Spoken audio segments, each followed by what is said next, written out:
Let us continue our study and meditation on Psalm 118. Psalm 118. By God's grace, we have been looking at this psalm and we have been learning. I trust we have been learning and have been greatly blessed sa atoa nga pagpadayon, sa atoa nga pagtuon ini. Ining kagabion, let us take time to consider Psalm 118, this time focusing mainly on verse 19 to verse 21. Psalm 118, verse 19 to verse 21.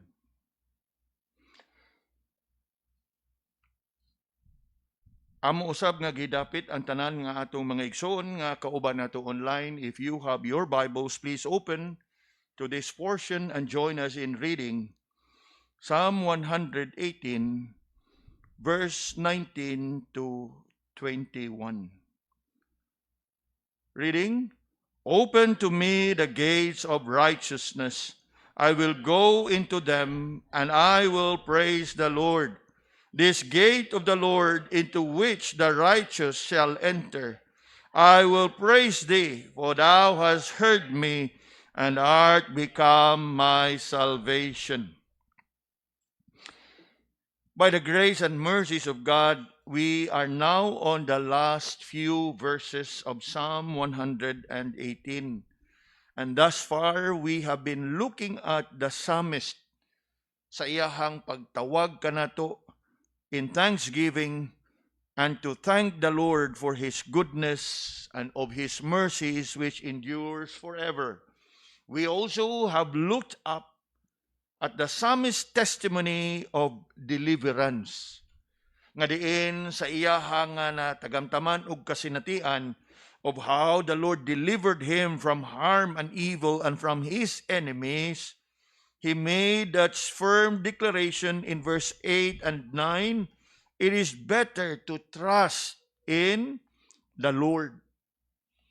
And something that we need to consider as well, nga sa kada adlaw sa ato ang kinabuhi, while we thank the Lord for those men and women, brothers and sisters, our friends, who may have been a big help sa ato ang mga kinabuhi, but we need to understand that bisan pa man nga naatay madawat nga mga tabang o ayuda o suporta o mga pagdasigikan sa tao, it does not mean nga atoan ang ibutang ang atong pagtuo o pagsalig sa tao o dili na sa Ginoo. For obviously, at some point, our trust and confidence in man would fail. Simply because man is man, he is not God. Mo kana nga bisan pa man og taliwa sa mga kaayuhan og mga panalangin, mga tabang, suporta, pagdasig nga atong nadawat gikan sa tao, still it is better to trust in the Lord than to put confidence in man. We just have to take it as kining mga tawhana nga nahimo nga nakatabang kanato. We just have to look at it and consider them as God's vessel. Mga instrumento nga gigamit sa Ginoo nga diin iyang mapaabot kanato ang iyang tabang. And that is what we have learned from the psalmist when he calls upon us and declared it is better to trust in the Lord than to put confidence in man. And then it was followed by a personal testimony of trust and confidence in the Lord, as we have been learning, in the name of the Lord, in the strength of the Lord, and with the help of the Lord, from verse 10 to verse 14. And then last week, ato ang nalantawan, how the psalmist rejoiced in the Lord. looking at verse 15 to verse 18. Niining kagabhion mga kaisunan sa atong pagpadayon, we will look at verses 19 to 21 and take a closer look at the psalmist's one desire. Ang iyahang nag-inusara o nagbinugtong nga gitinguha diha sa iyahang kinabuhi. Now, sayri, nga all along, he has been calling upon the people to give thanks unto the Lord. He has been telling the people of the goodness of the Lord and of the mercies of the Lord. And he has been declaring and testifying of his confidence in the Lord. In other words, ang tanan iya ng gihimo nga iyahang daygon ug himayaon ang atong Ginoo. And that is just amazing, mga kaigsunan. Kay just when you think that he is settled, nga kontento na siya diha sa iyaha nga kanang gitinguha, nga iyaha nang gidapit ang mga tao, oh, give thanks unto the Lord, o nga iyaha nang gipadayag ngadto sa mga katawhan ang iyahang pagtuog, pagsalig sa Ginoo, o sa iyahang pag-rejoice sa kaayo sa Ginoo diha sa iyahang kinabuhi. It is worth noticing ining kagabhion, mga kaigsunan, nga ato ang pagalantawon niining 3 verses.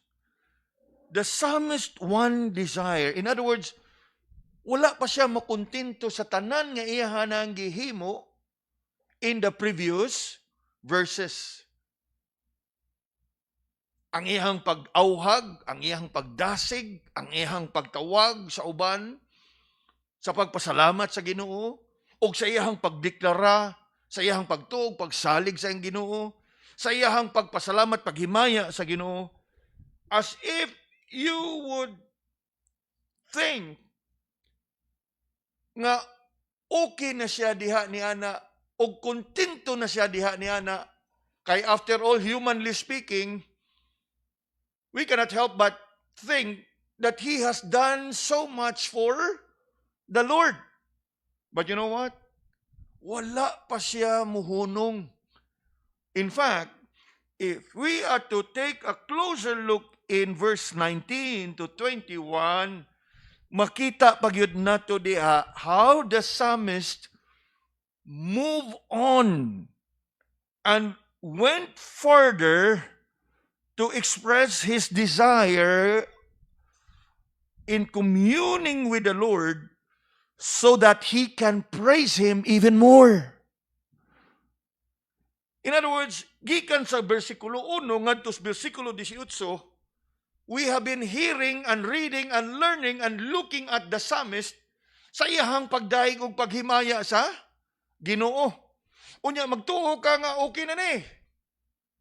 I want us to realize ining kagabion and learn from the psalmist of how he went on one step further.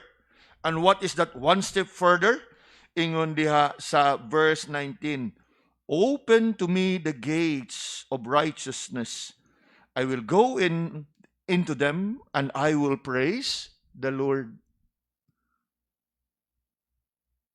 Now, earlier on, we have seen how the psalmist called upon the people to give thanks unto the Lord.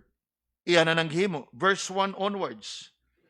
And then, that rejoicing in the tabernacles of the righteous. If you take a quick look in verse 15, makita nato diha, the voice of rejoicing and salvation is in the tabernacles of the righteous. And we have learned that the tabernacles of the righteous there can refer to the dwelling place of the righteous, the house, the homes of God's people. If we are to look into it, it's like the psalmist calling upon the people to give thanks unto the Lord on a personal level. Individual, personal level, meaning thanksgiving from the heart. We can read it in verse 1 onwards. Then thanksgiving ought to be done in the tabernacles of the righteous, meaning in the homes, in the dwelling places of the righteous. And who are the righteous? God's people who have been made righteous by faith in God.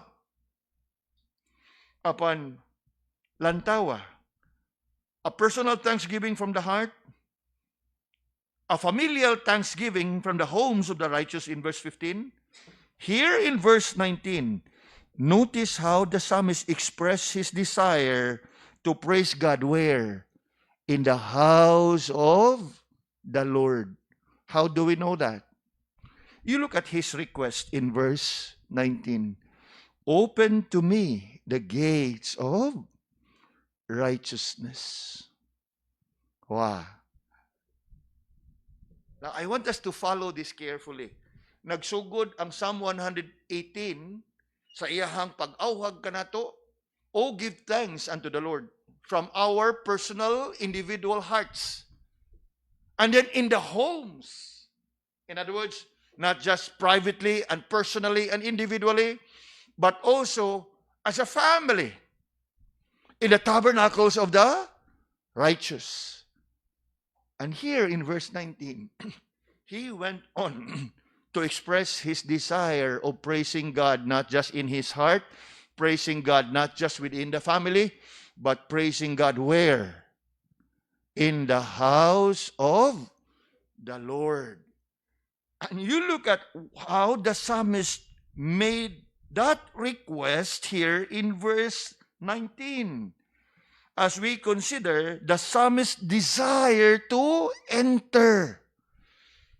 Now, tanawa ang yung gingon diha, open to me the gates of righteousness. You know, if you have been reading your Old Testament, you should know that when the psalmist here says, open to me the gates unto righteousness, it brings about the imagery about the tabernacle, if not the temple in Jerusalem. You know, as you enter Jerusalem, Jerusalem can be entered either or among, within what? The whole of Jerusalem has at least 10 gates where you can enter. And as you enter Jerusalem, in any of these 10 gates, surely as you enter, you would finally desire to go into that one particular gate. And that gate that leads you into the temple. Later on, we're going to see that. In fact, karon kung atong lantawon, in verse 19, tanawa verse 19 ha, open to me the gates. Gates means what? Plural. Then in verse 20, it only mentions of one gate. This gate.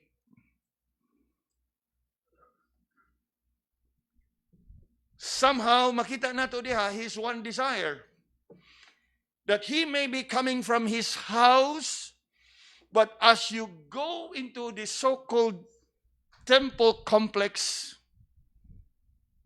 you need to enter in any of these gates. But eventually, if your desire of entering any of these gates is to praise God in the temple, eventually you are going to enter in one particular gate. Are we following? Mura bag parehas sa ato adinhi ba? Butang na to by way of illustration. There is main gate. But in that gate, there are many other gates or doors. Which door would you go? The same as with Jerusalem. The entire city of Jerusalem can be entered in any of those 10 gates. But if you have that one desire of communing with God, bisan asa ka nga gate musud ana, eventually you're going to find yourself entering in one distinct particular gate that leads you to the gate of righteousness. In reference to that gate that brings you to the temple. For what? And that is what we see here. I want us to notice, Yes, the psalmist desired to enter. And how he expressed his desire. How did he express his desire? It comes in a form of a plea, a pleading, a request. And how did he make his request? Open to me the gates of righteousness. I want us to notice that carefully, mga kaigsunan. Samtang nga nagi siya tinguha, nga musuod sa maong ganghaan, in order for him to praise God, he did not just barge in. He did not force his way into that gate. Ana ay gitawag nato og panghangiyo. Adunay gitawag nato og pagpangaliyo po. There is that request. There is that plea. Open unto me.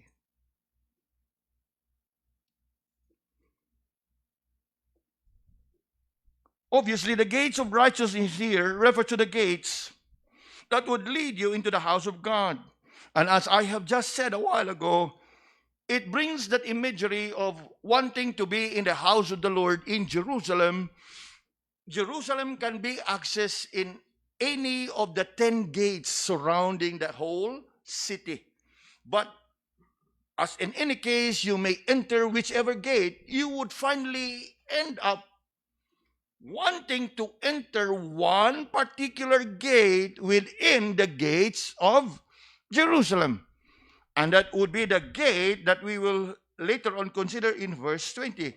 This gate of the Lord. Verse 19, gates of righteousness. Daghan. So pwede kang musuod anang dapita diya because it will eventually bring you into the city of Jerusalem.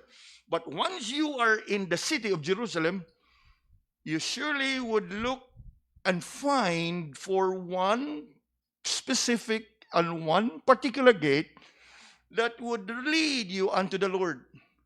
And we know very well that in the Old Testament, they have that understanding that the presence of the Lord is in the house of the Lord.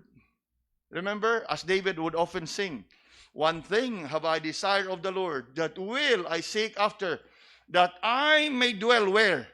In the house of the Lord. And if you are to connect these verses,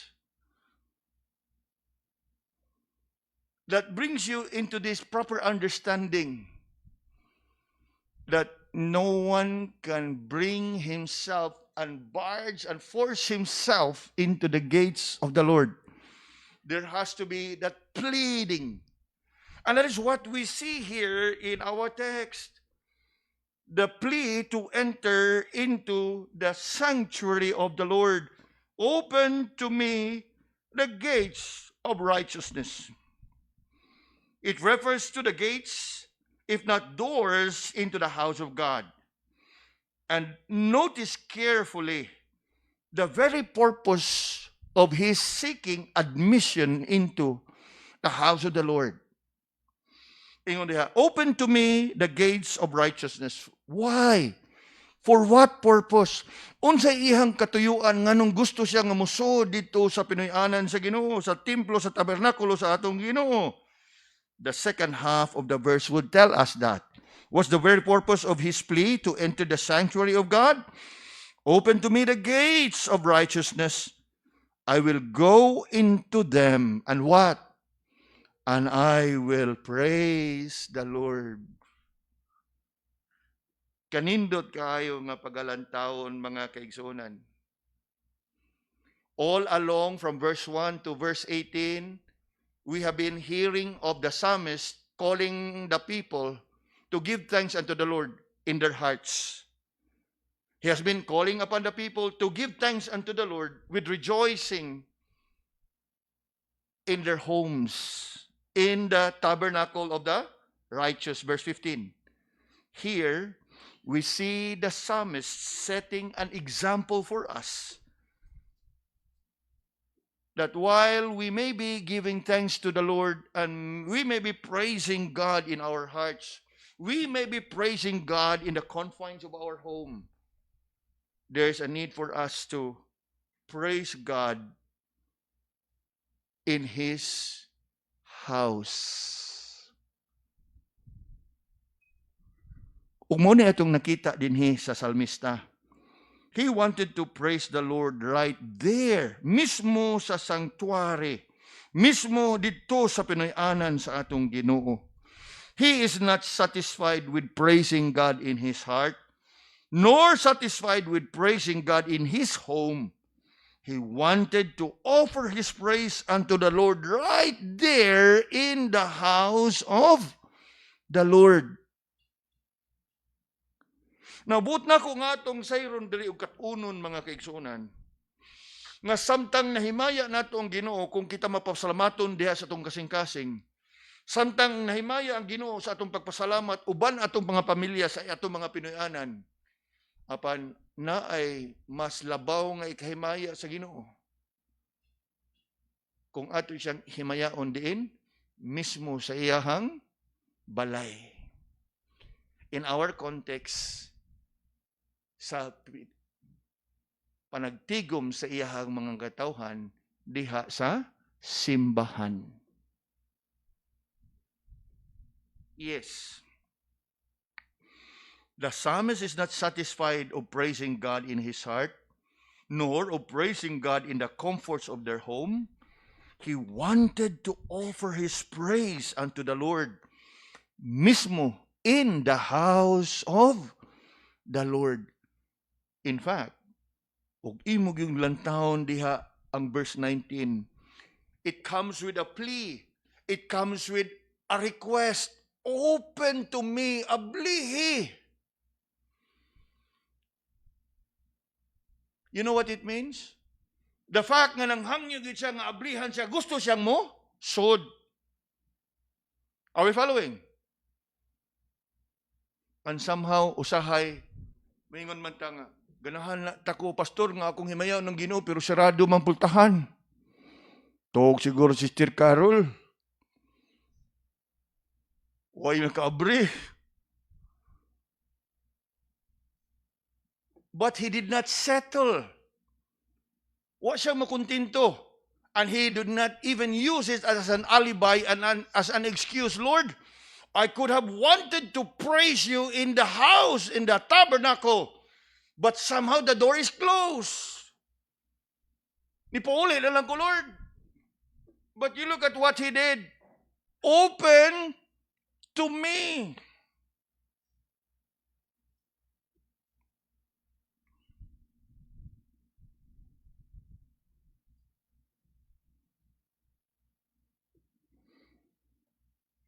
I want us to realize this, mga kaigsunan. While we may have been thankful to the Lord in our hearts, we may have been thankful to the Lord in our homes, realize that our thanksgiving ought to be offered in the house of the Lord. In other words, let us learn from the psalmist that he was not settled in being thankful in his heart. He was not settled on being thankful in the tabernacle of the homes. Kanindot kaayo nga ang imong pagpasalamat sa imong kasing-kasing uban sa imong pamilya, imong dadon dito sa balay sa Ginoo. And you know what? You don't have to wait for big things to happen to your life. Anya, mag-thanksgiving, Miss Ginoo, Pastor. Every day and every moment of your life, every day and every moment of our life, we ought to be thankful to the Lord. Not just in our hearts, not just in our homes, but more so in the house of the Lord. Nga kanindot kayo nga magsugod kanato nga mga amahan, kanato nga mga haligi sa atong pamilya, ang atong pagpasalamat ato nga idasig sa ato ang pamilya, in the house, in the family. And then atong dasigon ang pamilya nga magpasalamat sa Ginoo, dili lang diha sa atong Pinoy-anan. Kung dili atong yung dasigon ang tanan sa pamilya, hala manimbata atong daygon ug himayaon ang Ginoo sa iyang kaayo sa atong mga kinabuhi. If you have followed carefully the flow of this psalm, di nagsugod ang pagpasalamat sa kasing-kasing sa salmista. Iyahang gipasa ngadto sa uban, "Oh, give thanks unto the Lord, for He is good, His mercy endureth forever." Unya, dili lang iyang gipasa ngadto sa uban, iya pong giauhag ang uban nga sa inyong pagpasalamat, siguro nga sa inyong mga Pinoyanan, inyo pong daygon ug himayaon ang Ginoo. Here in our text, he is bringing to us another example that you don't just be satisfied nor settled in being thankful in your heart, thankful in your home. Let your thanksgiving be known there in the house of the Lord. Again, you don't have to wait for a special Thanksgiving service. You don't have to wait for the year-end Thanksgiving service. You know, as a church, we have that practice of having a year-end Thanksgiving service. Praise God. But you know what? You don't have to wait for the year-end Thanksgiving service to praise Him. See to it that every week, every day of our lives, we thank Him in our hearts, we thank Him in our homes. Sa kada semana, we thank Him where? In the house of the Lord. You know, mga kaigsunan, as we reflect upon the words of the psalmist here, the desire of the psalmist here when he pleaded that the gates of righteousness be open unto him so he can go and praise the Lord in the sanctuary of the Lord, reminds me of a very familiar verse in Psalms 100 and verse 4. What is it that we read in Psalms 100 and verse 4? Turn your Bibles there for a while. Psalm 100 and verse 4. You look at the psalmist's desire in this. In Psalms 100 and verse 4, this is what we read. Enter into his gates with thanksgiving and into his courts with praise. Be thankful unto him and bless his name. You know what? This ought to be the attitude of our heart every time we come to church. Not just in a worship service on a Lord's Day, but even in a prayer meeting like this.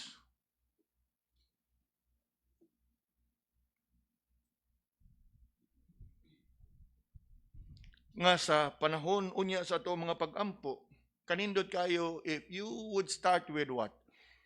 Any Thanksgiving item.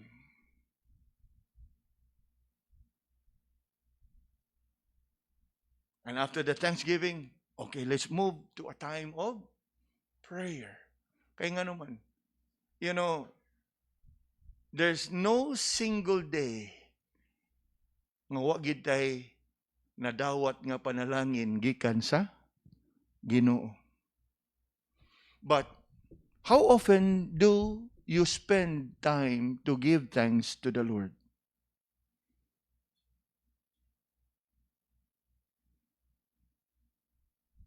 When I say spending time to give thanks to the Lord, I'm not talking about, I'm sure, by the grace of God, nahimo na natong batasan nga, kada bango na to, salamat sa bagong adlaw. Kada kaon na to, salamat sa provision. Praise God. By the grace of God, murag naa na tadihan ang dapita. But you know what? Let your thanksgiving be more than that.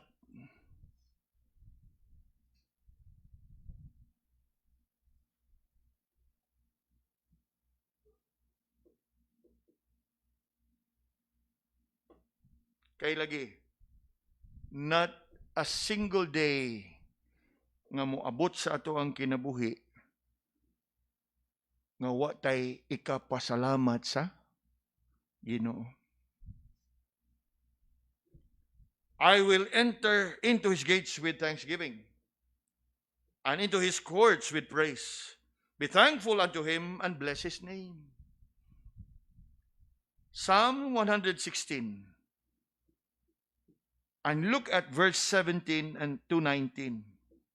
You look at how the psalmist here expressed his desire to enter into the house of the Lord with this purpose.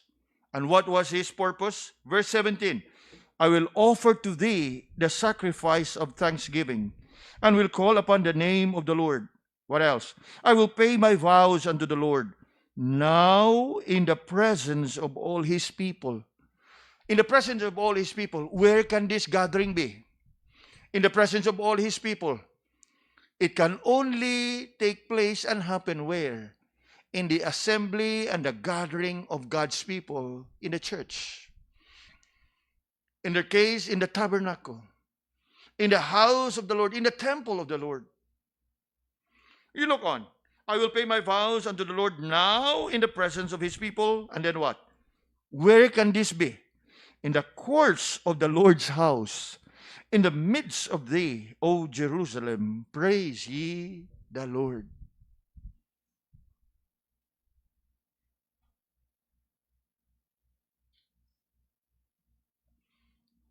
And that is something I would like us to learn from here, of how we be thankful to the Lord, not just in the comforts of our homes, not just within the confines of our hearts, but that our thanksgiving ought to be offered and expressed, done in the house of the Lord, in the presence, not just in the presence of the Lord, but even in the presence of his people.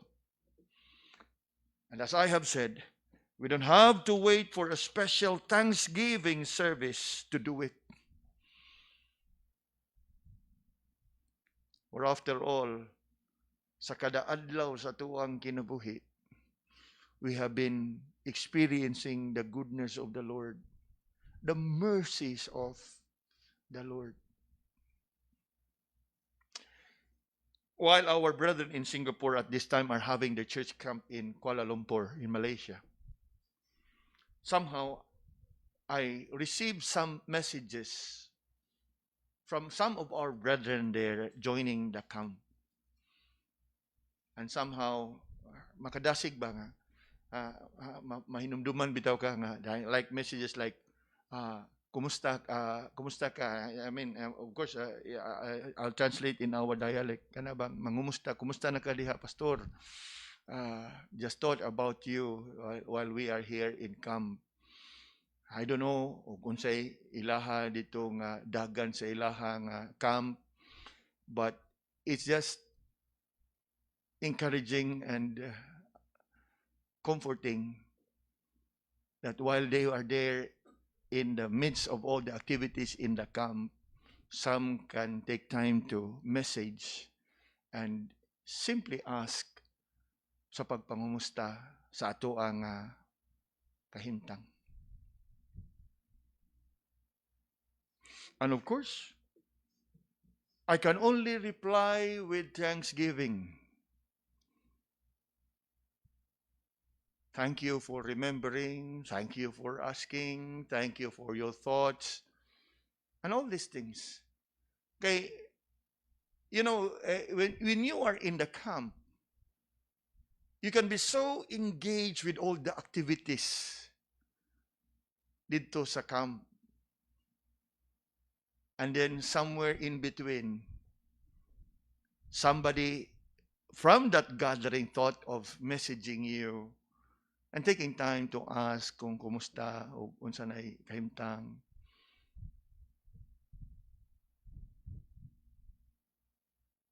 One of those things, one of those many things that I can thank the Lord for. That there are brothers and sisters and like-minded brethren and friends who bother and thought of sending us short messages asking how have we been and how are we doing. And for that, I thank the Lord.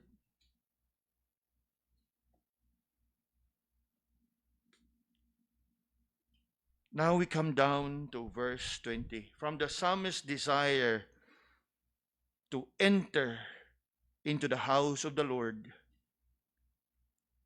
Now we move on to consider the psalmist's determination to praise the Lord. If you observe carefully, I already have brought this to your attention.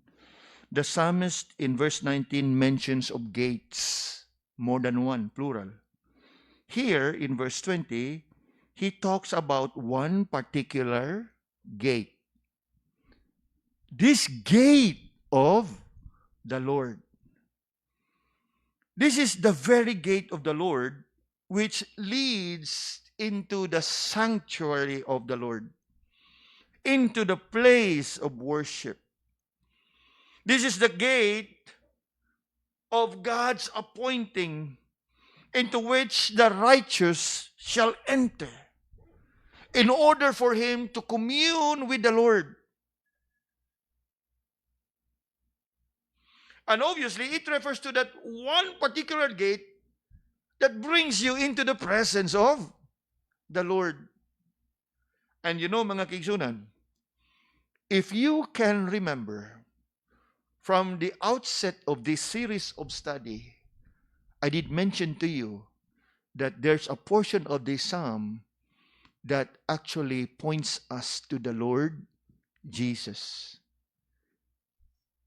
And we are actually introduced bit by bit here. Because if you look carefully at verse 20, this gate of the Lord into which the righteous shall enter would obviously refer to that one particular gate in the temple. And once you go in there, you are right before the presence of the Lord. And you know what? Somehow that gate would give us the impression of what Jesus said in the Gospels. In one particular verse in the Gospel of John, he said, I am the door. In another, I am the way, the truth, and the life. No man comes to the Father but by me. So somehow, mga kigsunan, niining tungura. Yes, the psalmist may have thought originally about that particular door that would bring him into the presence of the Lord. But I want to say at this moment that we are given a prelude as we are introduced into this portion of this psalm that we can consider as messianic. In fact, we will learn more of it, God willing, next week. But in here, we are slowly, little by little, bit by bit, our attention is being drawn no longer to the temple and the gates, but eventually to the person of the Lord Jesus. In fact, we will save it for next week, but you look at verse 22. The stone which the builder refused is become the headstone of the corner. It refers to the Lord Jesus Christ as the head and the chief cornerstone. Later on, we are going to see it next week. But let's go back to verse 20. We are being introduced little by little into the portion of the psalm that we can consider as messianic, as it points us to the Lord Jesus Christ. All along, we've been talking about gates. We've been talking about door and the way of righteousness. And somehow they all point us to the Lord Jesus Christ. Jesus is our righteousness. Jesus is the door. Jesus is the way. There is no one that is able to come to the Father except by and through Him. He is the door of the sheep. He is the gate of the temple, by whom and by whom only the righteous shall only enter. Only the righteous can enter. And who can be the righteous that will be able to enter?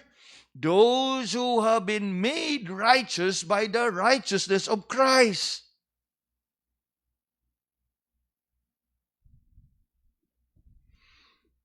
And so, if we are to follow carefully this psalm, mga kigsunan, we are gradually introduced to the person of the Lord Jesus,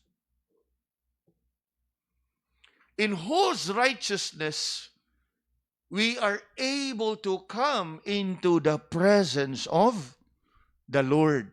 In fact, if you remember so well, sa diha nga namatay ang atong Ginoo, what happened to the veil at the temple?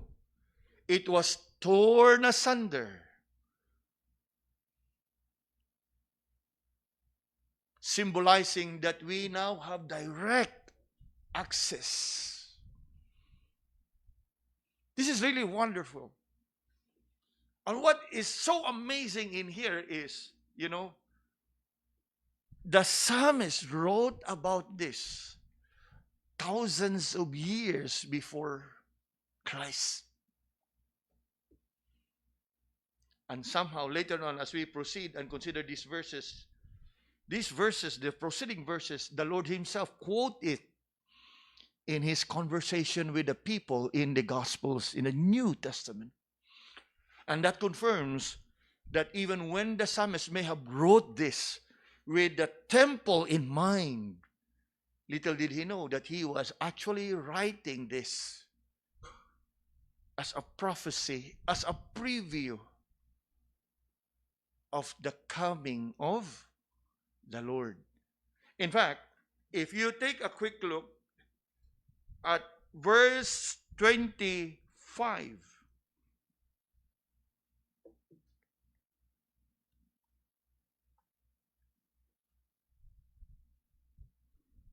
save now, I beseech thee, O Lord, I beseech thee, and send now prosperity.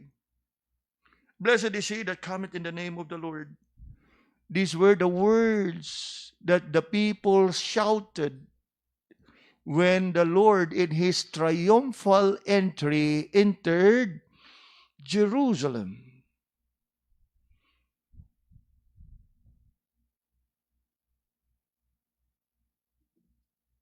And so as we reflect upon the words of the psalmist here, this gate of the Lord somehow has an allusion not just to the gate at the temple of the Lord, but the gate in reference to the person of the Lord, Jesus Christ, in which you must enter in. No man cometh to the Father but by me. In that sense, he is the doorkeeper. He is the door. He is the gate in which we can enter into the presence of the Lord. And with that determination to praise, we are given a prelude, a preview, if we can use the term, a preview of the coming of Christ, which is none other than the gate of the Lord.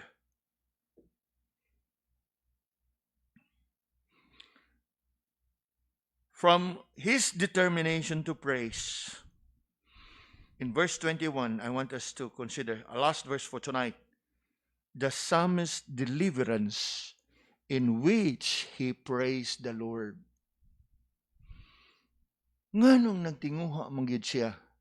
Nganong di manggid siya makuntinto? Nga iya halang pasalamatan ang Ginoo, daygon ang Ginoo siyang kasing-kasing. Nganong di man siya makuntinto nga iyahang daygon pasalamatan ang Ginoo diha sila mga Pinoyanan?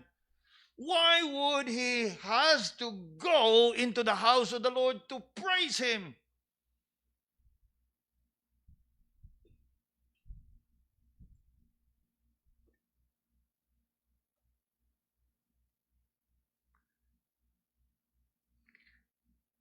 Once in a while, makadungog bitaw ta og mga tao. Di naman kinahanglan mo simba, pastor, kay ato pwede man nato simbahon ang Ginoo diha sa tong kasing-kasing, God. Pwede man nato simbahon ang Ginoo diha sa tong mga Pinoyanan, God. While it is true, but the Bible emphasized and strongly emphasized coming together in the house of the Lord, not forsaking the assembling of ourselves together. And I hope we are settled and established in these principles. That is not enough that you praise and worship the Lord in your heart. It's not enough. While, yes, the Lord is pleased when you have that attitude in your heart. But sayring nga taliwa nining tanan, ang Ginoo mismo nagtinguha, nag-auhag, nagamando that there has to be a gathering of God's people where? Not in your house, but where? In His house. Nakuha na to? In the house of the Lord. Unya, if you are standing right with God, having a proper understanding of God's Word, this is something that you must know and should know.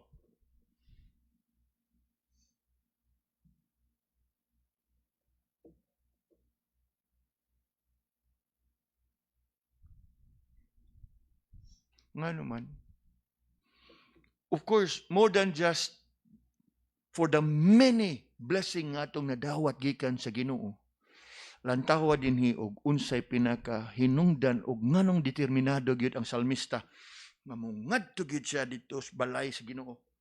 Ingon diha verse 21, I will praise thee, for thou hast heard me, and art become my salvation. You know, mga kaigsunan, taliwa sa kadagadaghang panalangin nga atong nadawat ba? Adunay usag gyud ka dako nga hinungdan og dako nga rason nga angay nga ato ang kanunay gyud nga simbahon ang Ginoo. Kana ang panalangin nga atong nadawat, unsa nga panalangin? Kaluwasan.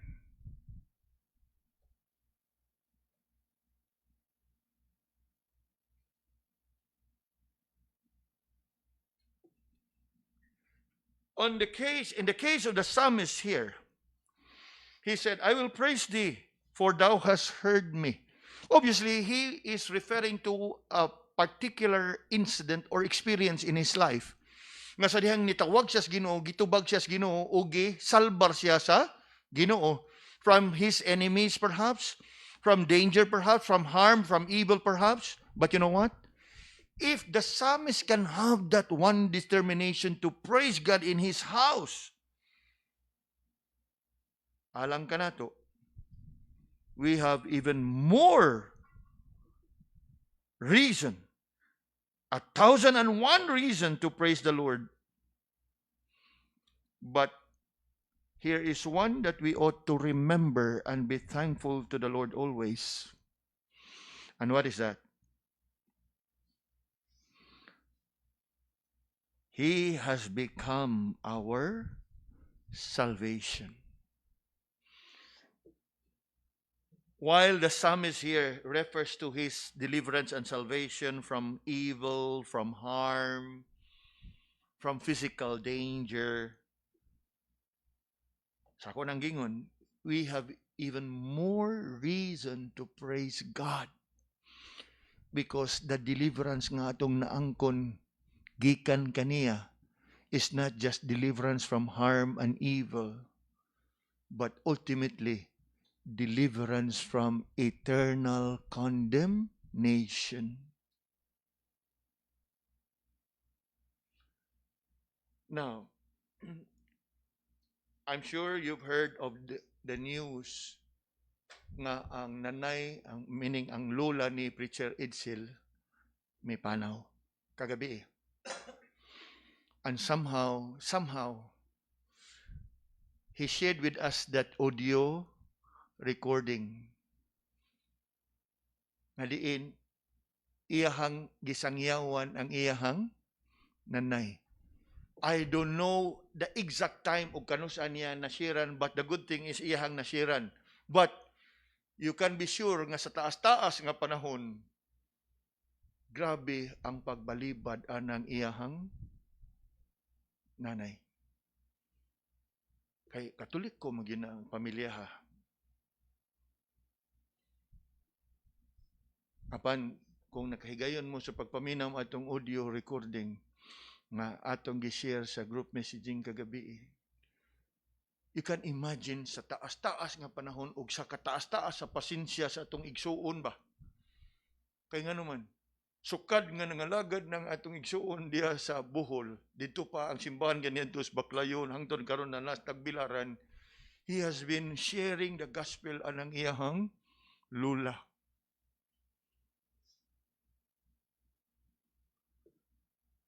Apan grasya sa Ginoo, muna giingon bitaw nga, kung ikaw pinili gyud kas Ginoo in His own good time, imo gid siyang dawaton.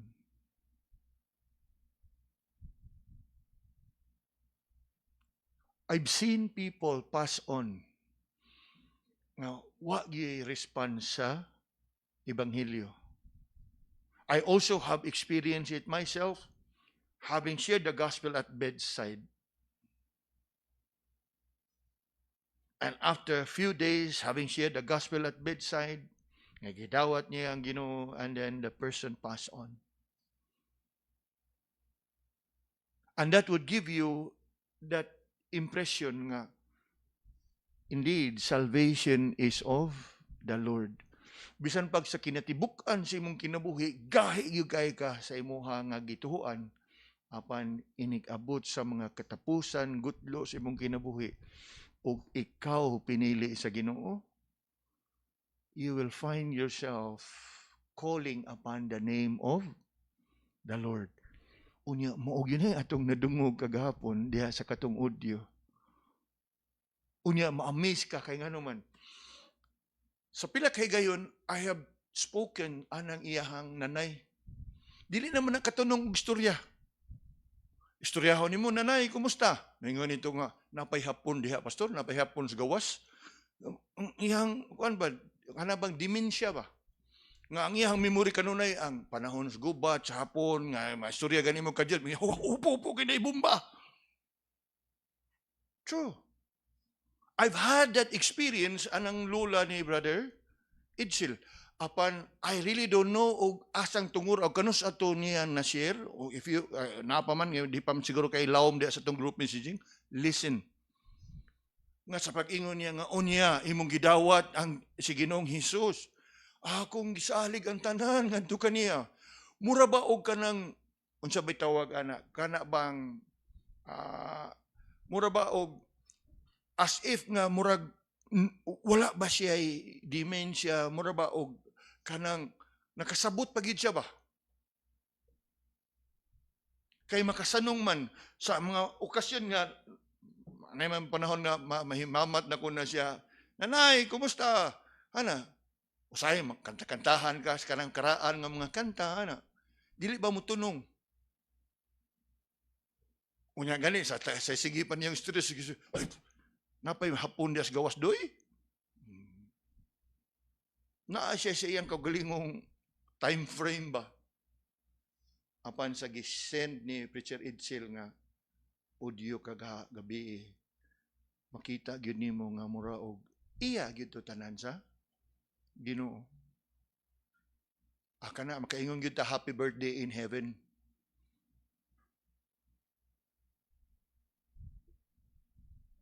Dili kay wish ko lang. You know? You can really have that assurance kay ingon man diha.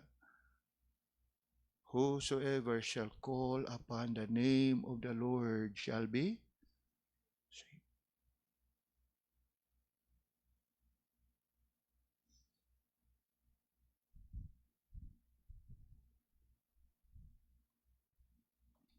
And thank God for Preacher Idsil's ministry sa iyahang lula.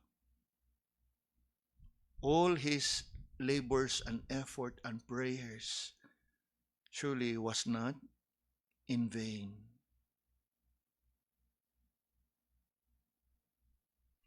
Kung hinumdum mo murag, it was last year nga na-missing biya nagpila ka adlaw nga gipangita pag-ayo unya tuwa dito asa na to nga kasuok-suokan sa ilaha nga baryo na kita. She could have died during that time. Apan, God still has an appointment for her. And that would tell you nga yes, pinili gini siya sa Ginoo. Dili gini siyang mamatay until she can have that encounter and personal encounter with the Lord. Very much like Simeon in the Bible. That he cannot die until iyang makita ang atong Ginoo. ug padayon kana nga magdasig unta kanato mga kaigsunan. You may have been praying para sa inyuhang mga unsaved loved ones, mama, lola, igsoon. Keep praying. And at the same time, keep sharing.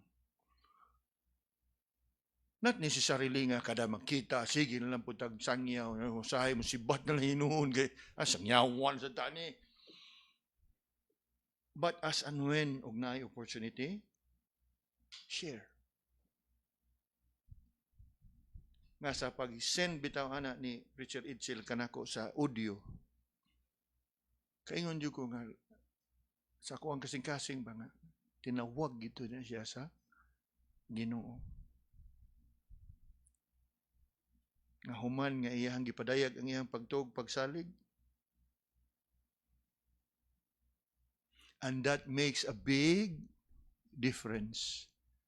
Mubiya ka niining kinabuhi nga na ay Kristo sa imuhang kasing-kasing.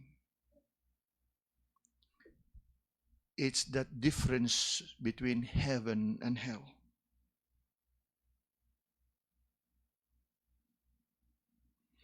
And that is what we see here. The psalmist's deliverance in which he praised the Lord. I will praise thee, for thou hast heard me, and hast become my salvation. You know what? Any sinner who would call upon the Lord, Lord, have mercy on me, I am a sinner, save me. Surely the Lord will hear.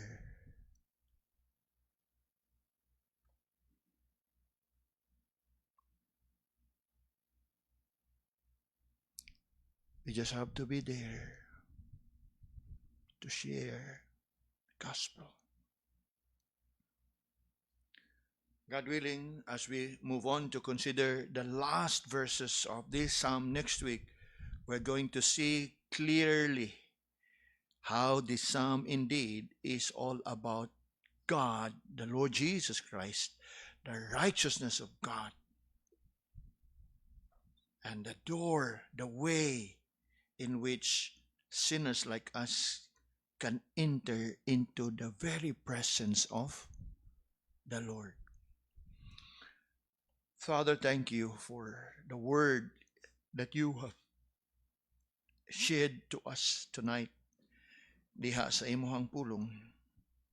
We give thanks for how you have showed it to us, O Lord, and how we have brought into a clearer and fuller of understanding of what it is like to enter into your presence and to commune with you. O Lord, have mercy upon us. Prepare us now as we come to you in this time of prayer, in this time of intercession.